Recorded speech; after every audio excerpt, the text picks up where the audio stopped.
na banal. Sa araw na iyon ay isusulat sa mga kampamilya ng mga kabayo, banal sa Panginoon. Zacarias 14:20. Minagaling na ang buong kapuspusan ay manirahan kay Jesus, at sa pamamagitan niya ay pagkasunduin ng Diyos sa kanyang sarili ang lahat ng mga bagay, sa lupa man o sa langit, na ginagawa ang kapayapaan sa pamamagitan ng dugo ng kanyang krus.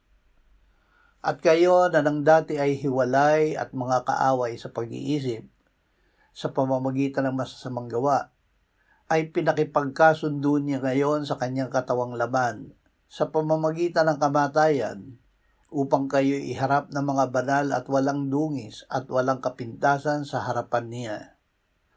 Tayo ay pinili kay Jesus bago itinatag ang sanlibutan upang tayo'y maging banal at walang dungis sa harapan niya sa pag-ibig.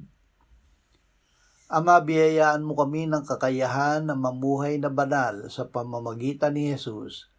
Amen.